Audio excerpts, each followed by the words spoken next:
क्या आपके टूथपेस्ट में नमक है? अरे भाई, ये क्वेश्चन तो कोई भी पूछ लेता है। चलो आज आपको एक बात बताती हूँ। आपका टूथपेस्ट हो या फिर तंदूरी रोटी, मोबाइल फोन के चिप हो या फिर आपके स्कूल की कॉपी, सब कुछ कहीं ना कहीं नेचर से ही तो आया है। हेलो बच्चों, वेलकम टू मिस्टी क्लासरूम, जहां हम चल रहे हैं आज एक ऐसे सफर पर जहां पर मैं आपको बताऊंगी कि कौन से रिसोर्सेज तो रिन्यूएबल हैं, कौन से रिसोर्सेज एग्जॉस्ट हो चुके हैं और कुछ चीजें सिर्फ अमीरों के पास ही क्यों मिलती हैं। तो चलिए शुरू करते हैं आपकी क्लास 8 एक्सप्लोरिंग सोसाइटी का chapter first, natural resources and their use, बिल्कुल मिस्टी क्लासरूम फन स्टाइल में। तो चलिए चलते हैं। क्या हमें बताया है पहले चैप्टर स्टार्टिंग में? Introduction to natural resources. कुछ इंट्रोडक्शन देखते हैं कि यहाँ पर एक पैराग्राफ दिया है आपको बुक के स्टार्टिंग में ही, वो क्या है, उसको क्यों बताया गया है। Concern social scientist are clear on what we need to do. जो कुछ कंसर्न सोशल साइंटिस्ट है वो क्लियर है कि हमें क्या करना चाहिए। We must move towards our regenerative economy, an economy that operate in harmony with nature, repurposing used resources, minimising waste and replenishing depleted resources. मतलब कि वो एकदम क्लियर है कि हमें किस तरफ जाना चाहिए, रीजनरेटिव इकोनॉमी की तरफ। वो क्या होती है? वो जो नेचर के साथ मिलकर काम करे। कैसे? कि यूज्ड चीजों को दोबारा से यूज करना, मिनिमाइज वेस्ट, मतलब वेस्ट जो हम कर रहे हैं उसको मिनिमाइज करना, कम करना, और जो चीजें अगर जब हम यूज कर रहे हैं तो इसको इस रेशो में यूज करें कि वो दोबारा से फिर से रीजनरेट हो पाए, फिर से बन पाए। We must return to the innate wisdom of nature herself, the ultimate regenerator and recycler of all resources. अब जो नेचर क्या है? नेचर एक रिसाइकलर है, खुद से ही रिसाइकल हो जाता है, उसको किसी की जरूरत नहीं पड़ती।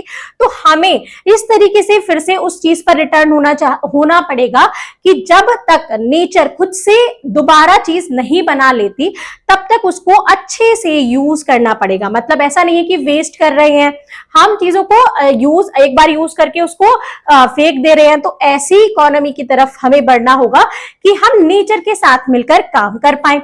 अब ये पैराग्राफ है बच्चों the future we choose book से, जो किसने लिखी है? क्रिस्टियाना फिगरेस ने और टॉम रिवर्ट कार्निक ने। यहां तक हमें ये समझ में आ गया कि चैप्टर में क्या बताया जाएगा। हमें फिर से ले जाया जाएगा कि हम वेस्टेज को कम कर पाए, हम चीजों को रीयूज कर पाए और नेचर के साथ मिलकर काम करें। जैसे नेचर अपने आप को रिसाइकल कर पाती है उतना हम उसके साथ मिलकर काम करें। सबसे पहले हम जान लेते हैं व्हाट इज नेचर। नेचर क्या होता है? नेचर क्या है बच्चों? सबको पता है, इतना आप सबको पता होगा। चलिए रिवाइज करते हैं। Nature includes all living and non living things not created by human. Nature में वो सारी चीज इंक्लूडेड है, लिविंग भी नॉन लिविंग भी, जो ह्यूमन ने नहीं बनाई है, मतलब मैन मेड नहीं है। वो नेचर में सारी चीज इंक्लूडेड है, सारी लिविंग हो या नॉन लिविंग हो, लेकिन ह्यूमन ने नहीं बनाई हो, वो सब नेचर में है। When does nature become a resources? अब नेचर है, ट्री है वो नेचर में है, ठीक है, वाटर है वो भी नेचर में है, ठीक है, स्टोन है वो भी नेचर में है, सब चीज नेचर में है। अब ये नेचर कब रिसोर्स बनता है? नेचर का नाम रिसोर्स कैसे और कब पड़ा? क्यों हम इसको रिसोर्स बोल सकते हैं, कब बोल सकते हैं? When human use natural element for consumption or sustenance, they become resources. जब कोई भी ह्यूमन बीइंग किसी भी नेचुरल चीजों को अपने इस्तेमाल, मतलब अपने आप के लिए यूज करने लगे, तब वो रिसोर्सेज बन जाते हैं। कैसे? एक एग्जांपल ले लेते हैं। जैसे ट्री एक नेचर में है, ट्री नेचुरल थिंग है, लेकिन वो कब रिसोर्स बनता है? जब हम उसकी वुड का इस्तेमाल करते हैं फर्नीचर बनाने के लिए। तो ये एक एग्जांपल दिया है। पानी है, पानी हमारी नेचुरल थिंग है, लेकिन कब वो रिसोर्स बना? जब हमने उसको पीने के लिए यूज किया, अपना खाना बनाने के लिए, मल्टीपल काम के लिए यूज किया, तो वो बन गया रिसोर्सेस। तो यहां तक आपको इतना तो समझ में आ गया होगा कि नेचर क्या है और नेचर कब रिसोर्स बना। नेचुरल थिंग्स ही है सारी, लेकिन वो रिसोर्स कब बनी? जब ह्यूमन बीइंग ने उसको अपने पर्पस के लिए, अपने काम के लिए इस्तेमाल करना शुरू किया। जब भी वो उस चीज को यूज करेगा तो वो उसके लिए एक रिसोर्स बन जाएगी। तो चलते हैं आगे आप देखते हैं 3 condition for something to be called a resource. अब किसी चीज के लिए भी अगर हम कुछ बात बोलेंगे तो उसकी कंडीशन होती है। कंडीशन होगी कि कब ये चीज बनेगी, ये बनेगा, ऐसा होगा। हर चीज की कंडीशन होती है, तो इस चीज की भी कंडीशन है कि कोई चीज रिसोर्स कब बोली जाएगी, उसकी भी 3 कंडीशन है। अगर वो तीनों कंडीशन को सेटिस्फाई कर पाती है तो वो रिसोर्स बोली जाएगी। अब वो क्या क्या कंडीशन है बच्चों? अब वो चीज टेक्नोलॉजिकली एसेसिबल हो, मतलब उसको हमारे पास ऐसी टेक्निक्स हो कि उसको हम निकाल पाए। अब एक एग्जांपल देती हूँ आपको कि बहुत, जैसे ओशियन है, उसमें बहुत नीचे जाके ऑयल है, ठीक है, हमें पता है वहां पर ऑयल है, लेकिन हमारे पास उसको निकालने की कोई टेक्नोलॉजी ही नहीं है, हमें पता ही नहीं है इसको कैसे निकाले। तो टेक्नोलॉजिकल एसेसिबल हो, इकोनॉमिकली फिजिबल हो, मतलब ऐसा नहीं हो कि वो अगर हम निकालने जाएं, हमें पता है कि कैसे निकालना है, उसको निकालने जाएं और वो बहुत ही खर्चा हो, उस चीज में बहुत ज्यादा खर्चा हो, जिससे वो चीज बहुत ही महंगी बिके, कोई खरीद ही नहीं पाए, मतलब उसकी कीमत बहुत बढ़ जाए। तो खर्चा भी एक नॉर्मल होना चाहिए, इकोनॉमिकली फिजिबल होना चाहिए। कल्चरली एक्सेप्टेबल, मतलब कल्चर हमारा उसको एक्सेप्ट करे। कैसे एक्सेप्ट करे? जैसे कोई ट्री है, आप कोई ट्री है, लोग उसकी पूजा करते हैं, तो उसको हम काट नहीं सकते, कल्चर में है ही नहीं कि हम उसको काट सके। तो तीनों कंडीशन सेटिस्फाई होंगी तभी वो रिसोर्स कहलाएगा। यहाँ पे पहले मैंने आपको बता दिया था कि रिसोर्स कब कहलाएगा? जब ह्यूमन बीइंग उसको यूज कर पाए। अब वो यूज कब कर पाएगा, उसके लिए भी 3 कंडीशन दे दी कि हमारे पास टेक्नोलॉजी हो, उसके लिए वो ज्यादा खर्चा नहीं ले रही हो, निकालने में बहुत ज्यादा उसमें खर्चा नहीं हो रही हो, और कल्चर उसको हमारे जो कल्चर है उसको एक्सेप्ट करे। अब आइए think about it, look around and try to trace every object back to its natural resources. अपने चारों तरफ देखिए, कोई भी चीज सोचिए, कोई भी चीज आपको दिखी, अपने आसपास कोई भी चीज दिखी, तो उसको आपको सोचना है कि किस नेचुरल रिसोर्स से आई है, मतलब ये ऐसे बना तो किस चीज से बना। जैसे आपके सामने अगर टेबल रखी है, बेंच है आपकी, या फिर वुडन टेबल है, तो आप क्या देखेंगे? वो लकड़ी की बनी है। लकड़ी कहाँ से मिली? लकड़ी कहाँ से मिली? ट्री से मिली। ट्री क्या है? ट्री तो नेचर में है। तो हर चीज कहीं ना कहीं, प्लास्टिक है, कोई भी एनीथिंग, एवरीथिंग कहाँ से मिला है? वो नेचर से मिला है। तो उसकी नेचुरल सोर्स को आपको सोचना है कि किस चीज से मिला है। Even a plastic button originated from natural elements. यहां तक कि जो आपकी शर्ट में प्लास्टिक का बटन भी होगा ना, वो भी हमें नेचर से ही मिला है। तो हमें ये चीज तो क्लियर हो गई कि सब कुछ भी चीज हम यूज कर रहे हैं वो सब हमें नेचर से ही मिलती हैं। तो चलिए आगे देखते हैं और समझते हैं नेचर के बारे में। Indigenous respect for nature. अब नेचर से हमें सब चीज मिलती है, पानी भी, खाना भी, जो चीज हम यूज करते हैं वो सब भी, हवा जो हम सांस लेते हैं वो भी हमें नेचर से मिली है। तो हमें उसकी रेस्पेक्ट तो करनी चाहिए। जो चीज हमें सब कुछ प्रोवाइड करा रहा है उसकी हमें रेस्पेक्ट करनी चाहिए। In many indigenous traditions nature is sacred, मतलब नेचर पूजनीय होता है। नेचर क्या है? पूजनीय होता है, उसकी सब पूजा करते हैं। हमारे ट्रेडिशन में है, nature is seen as a nurturer and life giver. Nature एक नर्चरर, मतलब हमारा पालन पोषण करता है नेचर, और लाइफ गिवर है, हमें लाइफ देता है, क्योंकि सांस भी हमें नेचर से ही, एयर से मिलती है। एयर हमें कहां से मिलती है? ऑक्सीजन हमें कहां से मिलती है? वो भी हमें ट्री से मिलती है। तो सब चीज तो हमें नेचर से मिली है, तो ये हमारा लाइफ गिवर भी है। Traditional communities follow practices like, जो ट्रेडिशनल कम्युनिटीज हैं वो कुछ प्रैक्टिस करते हैं नेचर की उसको पूजा करने में। जैसे वर्शिपिंग ट्री की पूजा करते हैं, तुलसी के पेड़ की पूजा करते हैं, बहुत सारे ऐसे पेड़ होते हैं जिनकी पूजा करते हैं, है ना। Avoiding hunting during breeding seasons. जब कोई चीज, कोई जैसे मछलियां हैं, फिश हैं, तो जिस सीजन में वो अंडे देती हैं वो सीजन में उसको हंटिंग को रोक देना, मतलब उनको पकड़ना रोक देते हैं। क्यों रोक देते हैं? क्योंकि अगर वो अंडे देंगी तभी तो नई फिश बनेंगी, अगर वो उसी टाइम पर ही उनको पकड़ लेंगे तो वो एग्स ही नहीं दे पाएंगी, तो नई फिश नहीं बनेंगी। तो उस सीजन में वो फिशिंग रोक देते हैं, ये एक एग्जाम्पल है। तो अवॉइड हंटिंग, अवॉइड कर देते हैं। Community forest conservation, community forest conservation. अब आइए देखते हैं, let's explore what traditions in your region reflect a respectful relationship with nature. अब आपको बताना है कि आपके रीजन में, आप जिस जगह रहते हैं वहां पर ऐसा क्या ट्रेडिशन है जिससे रेस्पेक्टफुल रिलेशनशिप है नेचर के साथ। मतलब आपके रीजन में किस चीज की पूजा, नेचर को कैसे पूजते हैं, मतलब किसी ट्री की पूजा करते हैं या किसी, जैसे बहुत सारी जगहों पर क्या होता है कि खेती होती है, मतलब जब कटाई होती है तो जब फसल आती है तो वहां तब फेस्टिवल मनाया जाता है, उसकी पूजा करते हैं। तो ऐसे आपके प्लेस पर, आपकी जगह पर वो क्या है आपको बताना है। आइए चलते हैं आगे। अब कैटेगरी में डिवाइड करना, किसी भी चीज को कैटेगरी में डिवाइड करना जिससे हम उसको आसानी से समझ पाए। Categorising natural resources by uses. अब यूजेस के मतलब अगर जैसे हम उनको यूज कर रहे हैं उस बेस पर कैटेगराइज करना नेचुरल रिसोर्सेज को। ठीक है, तो कैसे कैसे हम यूज करते हैं, तो पहला है रिसोर्सेज एसेंशियल फॉर लाइफ। हमारी लाइफ के लिए कौन कौन से रिसोर्सेज जरूरी हैं। ठीक है, कौन कौन से, हवा जिससे हम सांस लेते हैं, वाटर जो पानी पीते हैं, नहीं मिलेगा तो हम मर जाएंगे, तो ये हमारी लाइफ के लिए सब जरूरी है। खाना, खाना नहीं मिलेगा तब भी हम सरवाइव नहीं कर पाएंगे, तो ये भी हमारी लाइफ के लिए जरूरी है। खाना कहां से मिलता है, फ्रॉम सॉइल और अदर ऑर्गेनिज्म का। क्रुशियल फॉर बेसिक सर्वाइवल, ये बहुत जरूरी है हमारे बेसिक सर्वाइवल के लिए।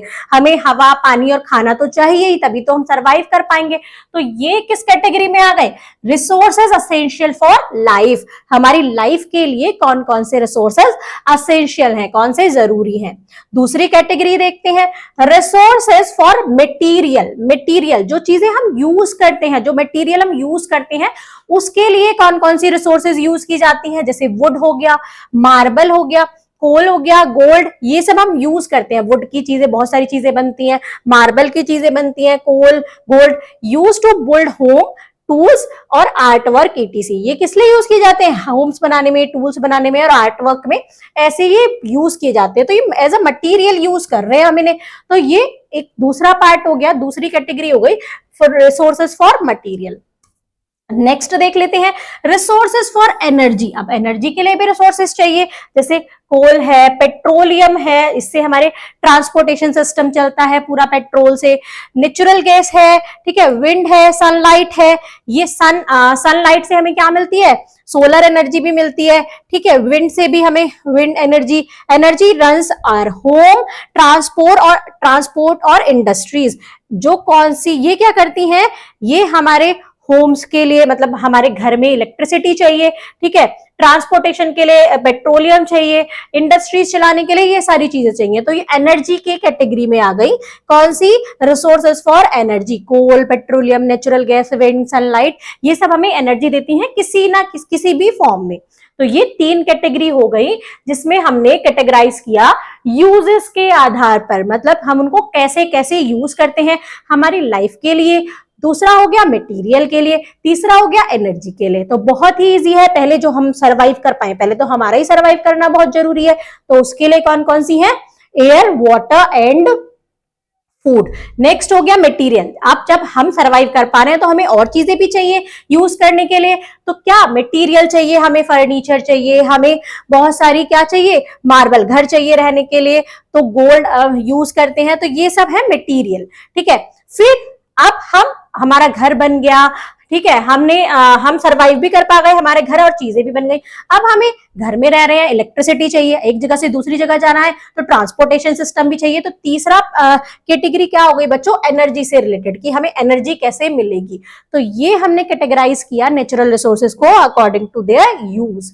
अब वाई कैटेगराइज, क्यों कैटेगराइज किया, नेचुरल रिसोर्स है तो उसको नेचुरल रिसोर्स ही रहने देते। कैटेगराइज क्यों किया, help understand, communicate and manage resources effectively. हमें समझने में आसानी हो, समझने में हमें हेल्प करे, कम्युनिकेट, एक दूसरे को बताने में हम इजीली बता पाए। ठीक है, कैटेगराइज कब करते हैं किसी चीज को, कि हम उसको अच्छे से समझ पाए, किसी को समझा पाए और मैनेज कर पाए रिसोर्सेज को। Similar to how we classify living and non living things in science, क्यों हमने कैटेगराइज किया? जैसे हमने साइंस में हमने लिविंग थिंग्स और नॉन लिविंग थिंग्स को कैटेगराइज किया था समझने के लिए कि लिविंग कौन सी है और नॉन लिविंग कौन सी है। सेम ऐसे ही हमने नेचुरल रिसोर्सेज को भी कैटेगराइज किया। यहां हमारे समझ में आ गया था इजीली कि लिविंग जो ब्रेथिंग करती हैं या मूव करती हैं एक जगह से दूसरे प्लेस पर, नॉन लिविंग जो ब्रेथिंग नहीं करती हैं, जिनमें लाइफ नहीं होती है। तो ऐसे हम कैटेगराइज करते हैं चीजों को आसानी से समझने के लिए। चलते हैं आगे। अब दूसरे टाइप से हम कैटेगराइज करेंगे, कैटेगराइजिंग रिसोर्सेज बाय रिन्यूएबिलिटी। मतलब कोई चीज रिन्यूएबल है, दोबारा से बना देगा नेचर। कोई चीज नॉन रिन्यूएबल है, मतलब जल्दी नहीं बन पाएगी, नेचर उसको जल्दी नहीं बना पाएगा।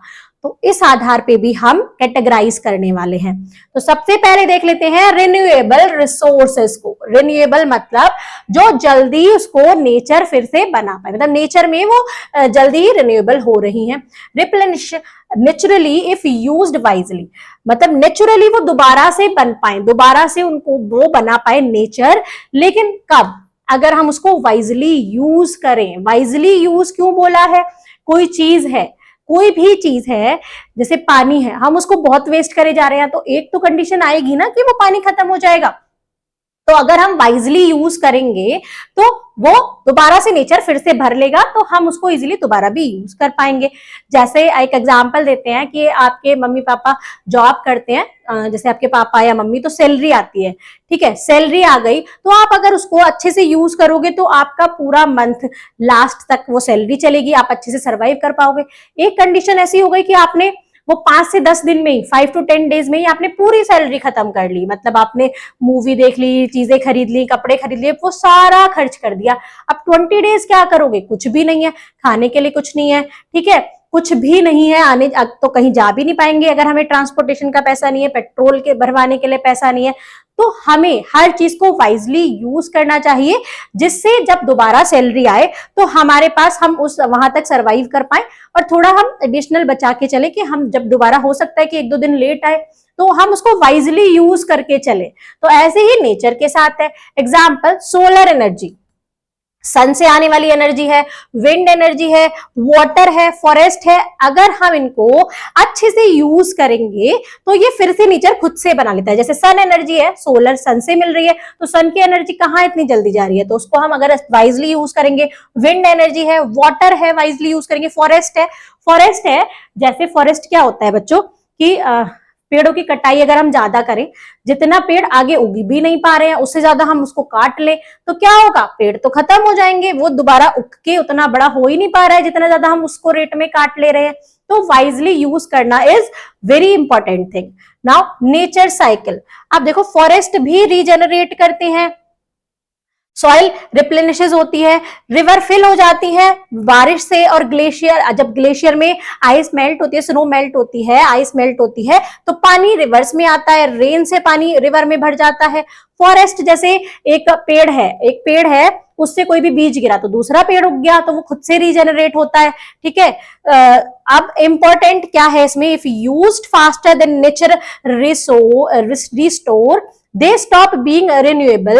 अगर हम उसको तेजी से यूज करने लग जाएं, बहुत तेजी से यूज कर दें, पेड़ों की कटाई तेजी से कर दें, ठीक है, और हम पानी को बहुत ज्यादा यूज कर ले, तो क्या होगा? वो नेचर तो रिस्टोर कर ही नहीं पाएगा, तो फिर वो रिन्यूएबल होना ही बंद हो जाएंगे। Now traditional practices, fishing ban during fish breeding season. Traditional कैसे कर सकते हैं हम उस चीज को कि फिश को पकड़ना छोड़ दें, उस हंटिंग करना छोड़ दें, फिशिंग बैन हो जाए। किस सीजन में? जब ब्रीडिंग होती है, मतलब जब जिस टाइम पर फिश अंडे देती हैं उस टाइम पर फिशिंग को बैन कर देना चाहिए। क्योंकि आजकल क्या हो रहा है, जैसे जैसे लोग बढ़ रहे हैं तो उनकी खाने की डिमांड भी बढ़ रही है, हर चीज की डिमांड बढ़ रही है, तो लोग रोकते ही नहीं है उस सीजन में भी। पहले रोकते थे लेकिन आजकल नहीं रोक रहे हैं, तो फिश क्या हो रही है, फिश भी खत्म हो जा रही है, क्योंकि जब अंडे ही नहीं देंगी तो नई फिश कैसे बनेंगी। कुछ फिश है, जैसे बहुत सारी फिश है, वो खत्म ही हो जा रही है जो छोटी फिशेस को खाती हैं। अब बड़ी फिश ही नहीं रहेगी छोटी फिश को खाने के लिए, तो छोटी फिश बहुत ज्यादा हो जाएंगी और बड़ी एक भी नहीं रहेगी, तो क्या होगा, ये जो पूरा समुद्र है उसमें पूरी चीज क्या हो जाएंगी, बैलेंस बिगड़ जाएगा। Limited forest cutting by tribal group, limited forest cutting होनी चाहिए, मतलब फॉरेस्ट की कटाई एक लिमिटेड होनी चाहिए, ज्यादा नहीं होनी चाहिए। अब आते हैं रिन्यूएबल पे, तो हम बात कर चुके। अब नॉन रिन्यूएबल देख लेते हैं कि कौन सी रिसोर्सेज होती हैं। जैसे ये देखो यहाँ पर पिक्चर बनी है पेट्रोलियम, ठीक है। अब formed over million of year, जो बिलियंस ऑफ ईयर में दोबारा जाके बनती है, तो इतना तो कोई मतलब इतना टाइम के लिए कोई बैठा रहेगा वेट करने के लिए, तो ये बहुत ज्यादा टाइम में बनती है। Can not be replaced quickly, उनको रिप्लेस नहीं कर सकते इजीली, जल्दी से। एग्जाम्पल के जैसे फॉसिल फ्यूल है, कोल है, पेट्रोलियम है। मिनरल्स में देख लीजिए आयरन है, कॉपर है, गोल्ड है। India's coal uses large reserves but could run out in 50 year. जिस टाइप से हम यूज कर रहे हैं, तो साइंटिस्ट ने बताया है कि 50 साल में आपके ये खत्म होने की कगार पे होंगे, खत्म हो जाएंगे, जिस टाइप से यूज हो रही है। Electricity demand increasing with the development, जैसे जैसे पॉपुलेशन बढ़ रही है वैसे वैसे लोग क्या कर रहे हैं, लोग घर बना रहे, रहने के लिए घर बना रहे हैं, तो उनको इलेक्ट्रिसिटी चाहिए, इंडस्ट्री में चाहिए, अपने घर में चाहिए, तो इलेक्ट्रिसिटी डिमांड बढ़ रही है। तो डेवलपमेंट के साथ तो क्या हो रहा है, तो वो चीज भी खत्म हो रही है। Let's explore what non renewable do you use daily. अब आपको बताना है कि कौन सी ऐसी नॉन रिन्यूएबल चीज है जो आप डेली बेसिस पे यूज करते हो। कुछ भी हो सकती है वो, ठीक है, वो हो सकती है पेट्रोलियम, हो सकती है कोई भी डेली बेस पे। जैसे आप घर से कहीं जाते हैं तो आप क्या करते हैं, आप अपनी कार में या आपकी स्कूटी या उस पे जाते हैं बाइक पे, तो पेट्रोल यूज होता है, तो आप डेली यूज कर रहे हैं उसको, तो ऐसी कोई भी चीज बतानी है। Can you find a renewable substitute, क्या आप उसकी जगह पर एक रिन्यूएबल सब्स्टिट्यूट यूज कर सकते हैं। जैसे आप, मैंने ही एग्जांपल दिया था कि पेट्रोल से चलने वाली बाइक, स्कूटी और कार में जा रहे हैं, तो उनकी जगह पर इलेक्ट्रिक व्हीकल्स यूज कर ले, क्योंकि इलेक्ट्रिसिटी क्या होती है, इलेक्ट्रिसिटी सोलर पैनल से, मतलब सन एनर्जी से भी जनरेट हो जाती है ना। तो इस चीज को हम रिप्लेस कर सकते हैं रिन्यूएबल सब्सटेंस से, सब्सटीट्यूट से, ठीक है। चलते हैं next, principle of restoration and regeneration. अब रेस्टोरेशन एंड रीजनरेशन, ये दो चीजें हम सीखने वाले हैं कि रेस्टोरेशन क्या होता है, रीजनरेशन क्या होता है।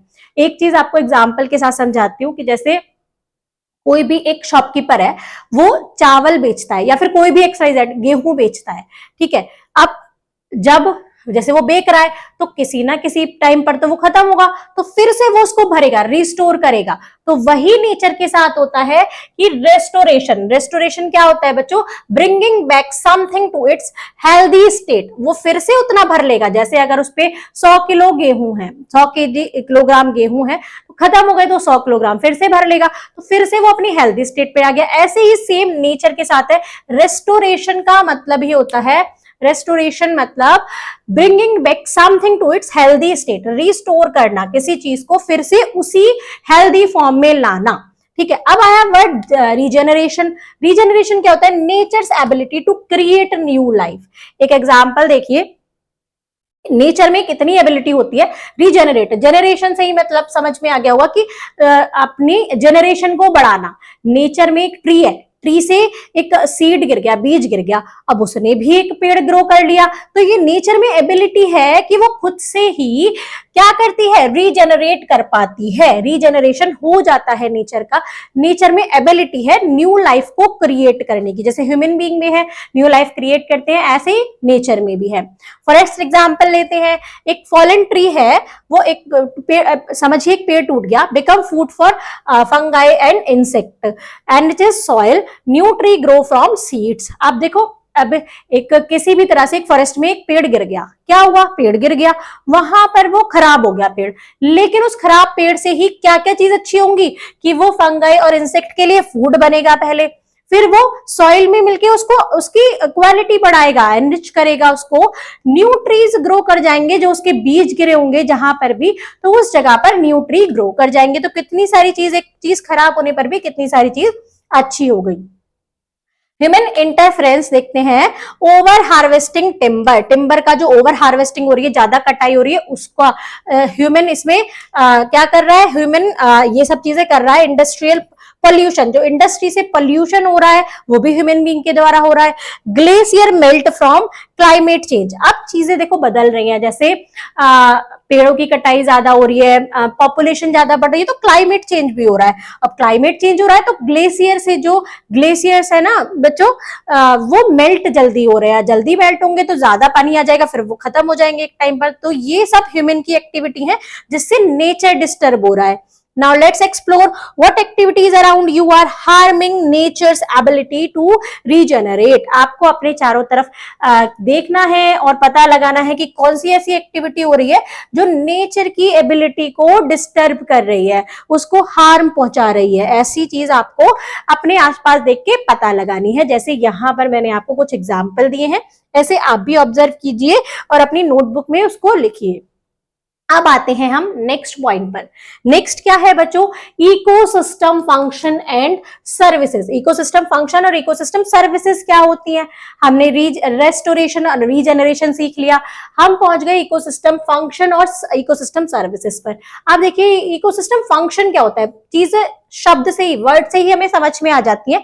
फंक्शन मतलब नेचर जो रोल प्ले करता है इकोसिस्टम में, फंक्शन हो रहा है अपने आप से, नेचर का खुद का रोल प्ले करना। ठीक है, कैसे?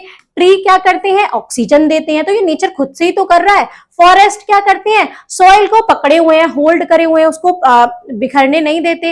वेटलैंड फिल्टर वाटर, तो ये सब क्या है बच्चों? इकोसिस्टम फंक्शन है। मतलब नेचर का जो रोल है, नेचर जो इकोसिस्टम में रोल प्ले करता है, खुद से काम करना, वो उसका फंक्शन है। कोई भी चीज खुद से कुछ काम कर रही है तो वो उसका फंक्शन है। अब सर्विसेज, सर्विस से ही समझ में आ जाएगा इकोसिस्टम सर्विस। सर्विस जब ह्यूमन बेनिफिट ले इकोसिस्टम फंक्शन से, जो इकोसिस्टम फंक्शन हो रहे हैं जैसे ऑक्सीजन, ट्रीज का ऑक्सीजन बनाना, फॉरेस्ट का सॉइल पकड़ के रखना, सॉइल पकड़े रहेंगे तो क्या होगा? वो सॉइल एनरिच होगी, अच्छे मतलब उसमें अच्छी चीजें ग्रो करेंगी। तो ये चीज क्या कर रही है? इसका जो फायदा ले रहे हैं वो ह्यूमन बीइंग ले रहे हैं, ह्यूमन ले रहे हैं, तो वो हमें सर्विस के रूप में मिल रही है। जब ह्यूमन बेनिफिट लेगा इकोसिस्टम फंक्शन से तो वो सर्विस बन जाएंगी। फंक्शन कब होगा? जब नेचर खुद से पूरा काम करेगा, मतलब नेचर पूरा काम कर रहा है, फंक्शन कर रहा है, उसके बाद ह्यूमन ने उससे सर्विस ले ली। ठीक है, सर्विस लेते हैं, तो जब ह्यूमन ने सर्विस ली तो वो इकोसिस्टम सर्विस बन गया। जैसे क्लीन वाटर हमें मिल रहा है ना, पॉलिनेटेड क्रॉप्स हमें मिल रही है, जब सॉइल पकड़े हुए तो हमें क्रॉप्स अच्छी मिल रही है, क्लाइमेट स्टेबिलिटी मिल रही है। ठीक है, अब इंटरेस्टिंग फैक्ट देख लेते हैं। ये पूरा नेचर देखिए, यहाँ पर ये क्या है? नेचर अगर साफ स्वस्थ रहेगा तो ह्यूमन और एनिमल सबको फायदा होगा। A mature tree produce about 275 litre of oxygen per day. एक मैच्योर ट्री है वो कितनी ऑक्सीजन प्रोड्यूस करता है? लगभग 275 लीटर। अब एक ह्यूमन को कितनी?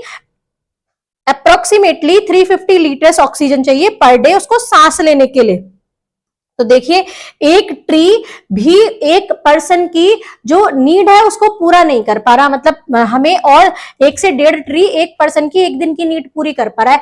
अब इस चीज को आप देख लीजिए कि कितने पेड़ हमें जरूरत है, मतलब पर पर्सन में 1 से ज्यादा पेड़ जरूरत है, तब हम एक एडल्ट जो ह्यूमन है वो अच्छे से सांस ले पाएगा, सरवाइव कर पाएगा।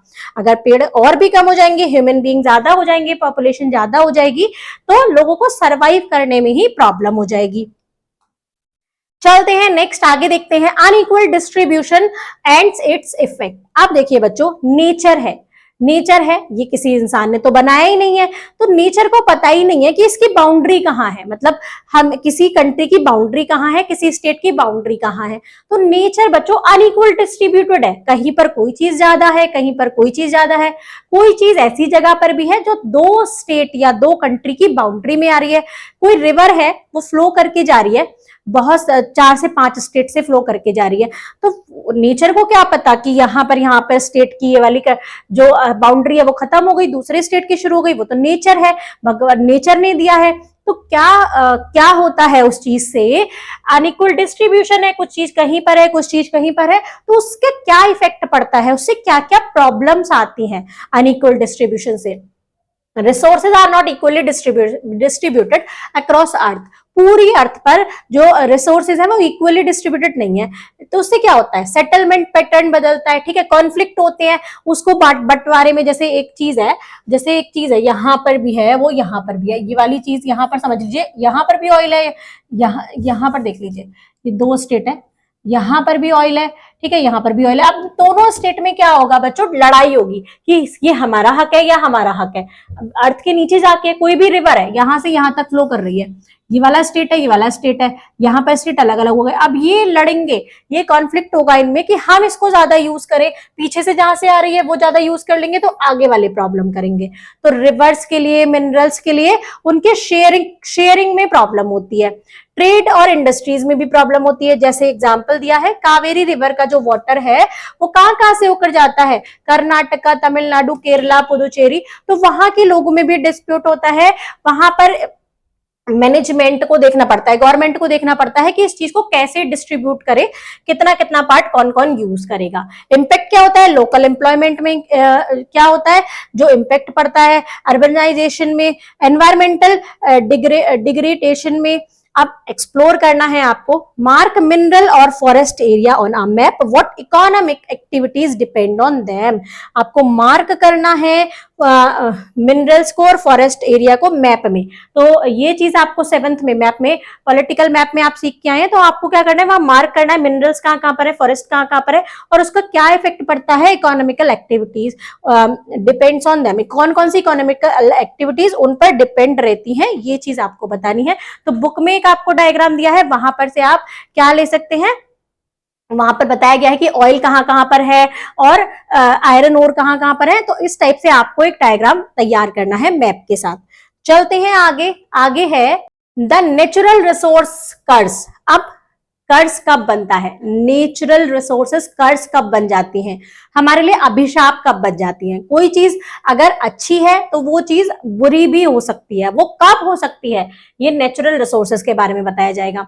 जैसे टेलीविजन है, ठीक है, और मोबाइल फोन है, ये सब आप अगर अच्छे के लिए यूज करोगे तो आपको ये ब्लेसिंग जैसे काम करेंगी। मतलब आप इसमें पढ़ोगे, अच्छी चीज देखोगे, टीवी में न्यूज देखोगे। अगर उन्हीं चीजों को आप गलत वे में यूज करें, ठीक है, अगर अच्छी तरह से यूज नहीं कर रहे, उसमें स्क्रॉल कर रहे हैं, गेमिंग खेल रहे हैं, तो आपके क्या होंगे, एग्जाम में कम मार्क्स आएंगे। आप पढ़ाई पे ध्यान ही नहीं दोगे, आप सारे टाइम गेमिंग करे जा रहे हो, तो आपको वो कर्ज भी बन जाएंगी। हो सकता है आप क्लास में आपके सबसे कम मार्क्स आए या फिर आप फेल भी हो जाओ। तो ऐसे भी होता है कि कोई चीज हमारे लिए ब्लेसिंग, सेम चीज हमारे लिए ब्लेसिंग भी बन जाती है और वही सेम चीज हमारे लिए कर्ज भी बन जाती है।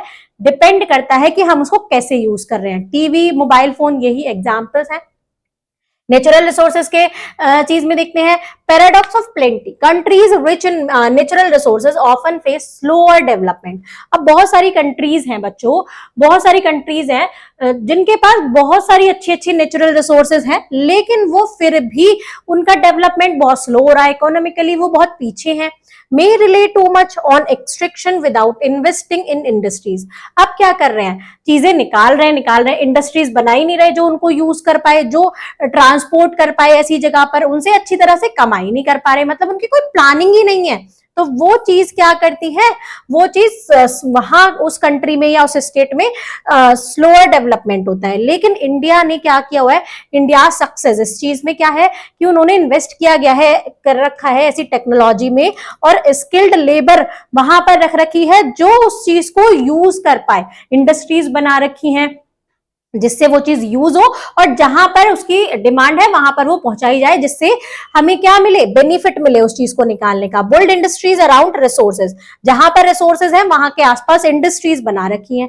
अब challenge remains how to strict while staying sustainable. आपके लिए एक चैलेंज दिया गया है कि कैसे स्ट्रिक्ट करें सस्टेनेबल रह के। तो ये चीज आपको बतानी है, यहां तक मैं आपको एक्सप्लेन करके लाई हूं, तो इसका आंसर आप इजीली दे सकते हैं। Now responsible use ground water in Punjab. अब क्या हुआ, एक केस यहां पर दिया गया है कि अगर रिस्पॉन्सिबल तरीके से यूज नहीं करेंगे तो कोई चीज खत्म हो जाएगी, खत्म होने की कगार पर आ जाएगी। तो यहां पर एक पंजाब का केस दिया है कि ग्राउंड वाटर का उन्होंने बहुत ज्यादा यूज कर लिया, जिससे क्या हुआ बच्चों कि वो खत्म भी होने लगा। मतलब वहां पर उस एरिया में ग्राउंड वाटर बहुत ही ज्यादा बिलो 40 मीटर नीचे, मतलब 40 मीटर से भी नीचे उन्हें ग्राउंड वाटर मिलने लगा। तो उन्होंने क्या किया, इशू क्या आया, over use of ground water for farming, green revolution. अब हरित क्रांति चली थी, तो वहां पर पंजाब को बहुत फेमस है, मतलब पंजाब की वो अच्छे से वहां पर बहुत सारी क्रॉप्स ग्रो करती हैं। तो उन्होंने क्या किया, जब वहां ये ग्रीन रिवॉल्यूशन चला, तो उन्होंने ज्यादा फसल उगाने के लिए ज्यादा पानी, ज्यादा ग्राउंड वाटर निकालना शुरू कर दिया, बहुत ज्यादा मात्रा में। हाई यील्ड क्रॉप्स लेके आए, वो ऐसे बीज लेके आए पेडी के और वीट के, गेहूं और चावल के ऐसे बीज लेके आए जो बहुत अच्छी क्रॉप दे। तो वो वाली क्रॉप्स थी, उनको ज्यादा पानी की जरूरत पड़ी। अब ज्यादा पानी की जरूरत पड़ी तो क्या हुआ, ज्यादा पानी की जरूरत पड़ी तो उन्होंने ग्राउंड वाटर बहुत ज्यादा एक्सट्रैक्ट करना शुरू कर दिया, ज्यादा ग्राउंड वाटर निकालना शुरू कर दिया। गवर्नमेंट ने उनको फ्री इलेक्ट्रिसिटी दे दी, तो उन्होंने ओवर पंपिंग की, बहुत ज्यादा पानी निकाला, क्योंकि बिजली का भी पैसा नहीं जा रहा है, अब पानी भी फ्री में ग्राउंड से मिल रहा है, तो उन्होंने बहुत ज्यादा मात्रा में पानी निकाल दिया। और क्या हुआ कि, और एक चीज और हुई कि जिससे जो वहां पर केमिकल फर्टिलाइजर यूज किए तो क्या हुआ, वो मिट्टी भी खराब हो गई। तो यहाँ पर दो दो चीजें क्या हुई, दो दो प्रॉब्लम आई। अब consequences, ground water table drop to 30 metre to 40 metre, मतलब ग्राउंड वाटर बहुत ही ज्यादा नीचे जाके मिलने लगा। केमिकल कंटेमिनेशन फ्रॉम फर्टिलाइजर में उन्होंने केमिकल यूज किए तो उनसे जो फसलें निकली, जो सॉइल में जो क्या हुआ, सॉइल जो बेकार हुई, उससे ह्यूमन बीइंग को ही प्रॉब्लम होने लगी। अब वो बीमार होने लगे जब केमिकल फर्टिलाइजर का यूज किया। सॉल्यूशन क्या निकला, वाटर हार्वेस्टिंग, मतलब वाटर को हार्वेस्ट करें, बचा के रखें उसको। ऑर्गेनिक प्रैक्टिस करें, मतलब केमिकल फर्टिलाइजर की जगह पर ऑर्गेनिक चीजें यूज करें फर्टिलाइजर के लिए। पेस्ट को भगाने के लिए पेस्टिसाइड्स, और जो पेस्ट को भगाने के लिए गार्लिक होता है, नीम लीव्स होती है, उनका यूज करें। पॉलिसी रिफॉर्म, अब क्या हुआ, यहां पर पंजाब में इतनी दिक्कत आ गई, फैक्ट क्या हुआ, 80% of Punjab marked as over exploited. 80 पूरा पंजाब और चंडीगढ़ का मैप आपको बुक में दिखाया गया है कि वहां पर किस लेवल तक पानी नीचे चला गया। 80% ऑफ पंजाब मार्क हो गया ओवर एक्सप्लॉइटेड से। तो हमें क्या करना चाहिए, अब इससे हमें ये तो चीज पता चल गई कि अगर हम उसको वाइजली यूज नहीं करेंगे तो वो इजीली खत्म भी हो जाएगा, तो हमें उसको वाइजली यूज करना चाहिए। नेक्स्ट देखते हैं, हाईली पॉल्यूटेड इंडस्ट्री, सबसे ज्यादा पॉल्यूटेड इंडस्ट्री है कौन सी, सीमेंट इंडस्ट्री, क्योंकि वहां पर छोटे छोटे डस्ट पार्टिकल्स क्या करते हैं, ह्यूमन के जो ब्रीथिंग करते हैं उनके साथ उनके बॉडी में चले जाते हैं तो उनको प्रॉब्लम पहुंचाते हैं। एयर में जाते हैं तो एयर पोल्यूशन करते हैं, मिट्टी में मिलते हैं तो वो सॉइल पोल्यूशन करते हैं। Fine dust causes health soil water pollution, water में जाते हैं तो वो वाटर पोल्यूशन करते हैं। इन सबसे हेल्थ की भी परेशानी होती है, सॉइल का भी पोल्यूशन होता है, वाटर की भी प्रॉब्लम हो जाती है। Control measures, CPCB pollution guidelines, मतलब हमें पोल्यूशन गाइडलाइंस को ही यूज करके सीपीसीबी की जो गाइडलाइंस है उनको फॉलो करना चाहिए जब इंडस्ट्री बनाई जाती है सीमेंट की। न्यू इको फ्रेंडली मटेरियल, उनकी जगह पर new eco friendly material use कर सकते हैं, मड की ब्रिक्स यूज कर सकते हैं सीमेंट की जगह। रिसाइकल्ड प्लास्टिक को भी रिसाइकल करके अगर घर में मटेरियल में यूज किया जा सके तो वो भी बहुत बढ़िया बात है। प्लांट बेस्ड मटेरियल यूज करें, क्योंकि वो क्या है, अगर हम वाइजली यूज करेंगे तो वो रिन्यूएबल है, तो यहाँ पर पोल्यूशन खत्म होगा। Example, Auroville earth institute UNESCO built with local sustainable mud techniques, एक जगह एक बुक में आपको डायग्राम दिखाया गया है, वहां पर वो पूरा मड से बना है, सारी रिन्यूएबल रिसोर्सेज से बना है, तो ऐसी टेक्निक्स का यूज करा जाए जिससे पोल्यूशन कम हो। अब एंशिएंट विजडम, यहां पर वृक्ष आयुर्वेदा, मतलब एक बुक है वृक्ष आयुर्वेदा, उसमें क्या क्या चीज बताई गई है, पुरानी चीजें फिर से वापस लाई जा रही है। वृक्ष आयुर्वेदा बुक में क्या क्या चीज बताई गई है, ancient Indian text on plant care, 10th century में एक प्लांट केयर पर एक बुक थी वृक्ष आयुर्वेदा, जो यूज मतलब प्रैक्टिस थी ये। तो क्या यूज करते थे, सजेशन क्या थे इसमें, सजेस्ट क्या करती थी वो, सॉइल स्पेसिफिक प्लांटिंग, वो क्या क्या बताती थी बुक। उस प्रैक्टिस में क्या क्या होता था कि सॉइल, कौन सी सॉइल में कौन से प्लांट ग्रो कर जाए, कर पाएंगे। सीड ट्रीटमेंट मेथड, सीड्स को ट्रीटमेंट कैसे दें, मतलब बीज कैसे टाइप के यूज करें जो अच्छी फसल हो।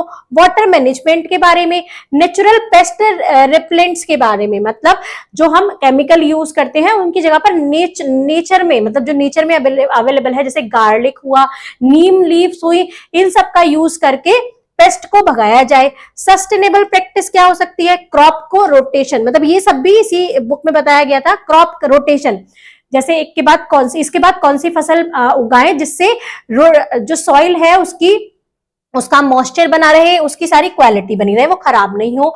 इंटरक्रॉपिंग, ऑर्गेनिक मेन्योर, मतलब एक साथ कौन कौन सी फसल उगाएं जिससे फसल अच्छी हो, और ऑर्गेनिक मेन्योर का यूज करें, खाद का, ऑर्गेनिक खाद का यूज करें। Lesson, modern issue can be solve by traditional wisdom, मतलब जो मॉडर्न इस टाइम पर जो इशू आ रहा है ना बच्चों, अगर हम ट्रेडिशनल में, पुराने टाइम में चले जाएं, एंशिएंट टाइम में चले जाएं, उन चीजों को फिर से यूज करने लग जाएं, तो ये प्रॉब्लम कम हो सकती है, ये प्रॉब्लम ओवरकम कर सकते हैं इनको। एक साथ तो नहीं हो सकती, जैसे यहाँ पर बताया है, एक सिक्किम का एक केस है, उन्होंने कैसे अपनी प्रॉब्लम को दूर किया, ऑर्गेनिक्स का यूज करके।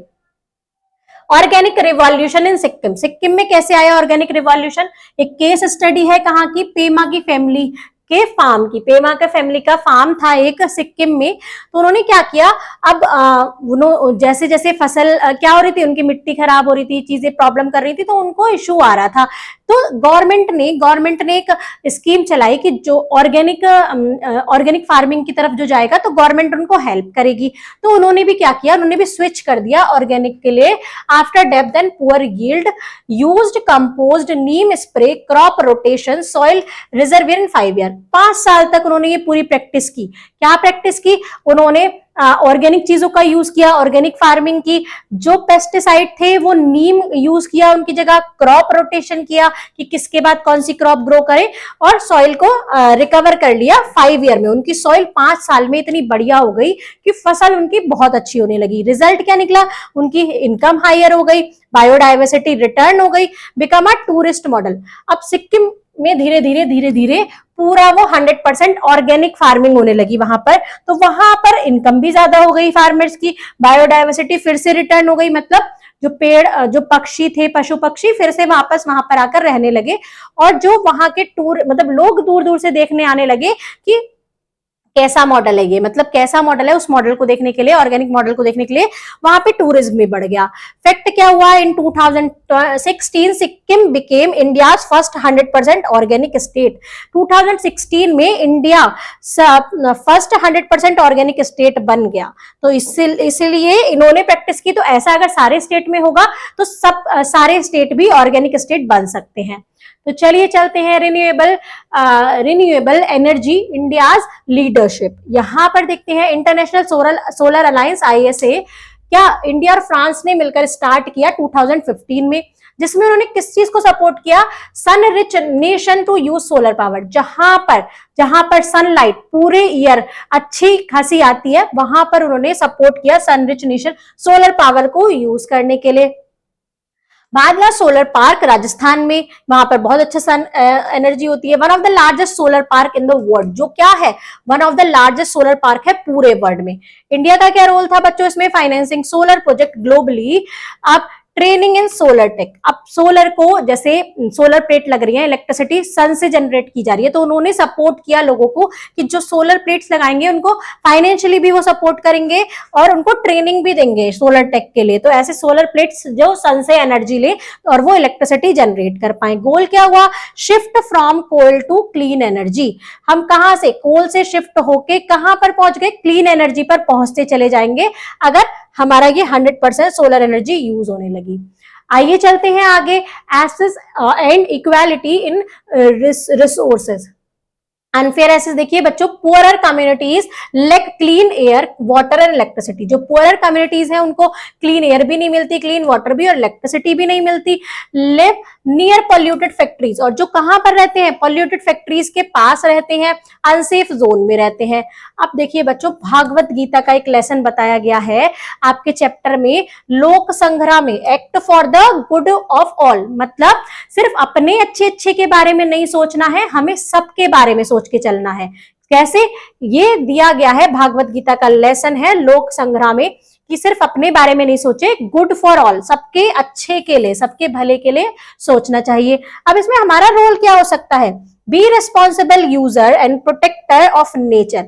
हमें रिस्पॉन्सिबल यूजर बनना है नेचर का, और उसको, नेचर को प्रोटेक्ट करके चलना है। थिंक बियॉन्ड पर्सनल नीड, मतलब सिर्फ अपनी नीड के बारे में नहीं सोचना कि हमें जरूरत है तो हम यूज कर ले रहे हैं, मतलब पानी को अगर हमें हमारे पास ज्यादा है, हम उसको यूज कर ले रहे हैं, हमें क्या फर्क पड़ेगा। वहां तक भी सोचना है कि जिन लोगों के पास पानी नहीं है, तो हमको भी सेफली, मतलब सबके बारे में सोचकर काम करके चलना है। चलिए देख लेते हैं चैप्टर की समरी। यहां तक हम पूरा चैप्टर पढ़ चुके हैं। इस चैप्टर की समरी, इस चैप्टर में हमने क्या क्या सीखा वो देख लेते हैं।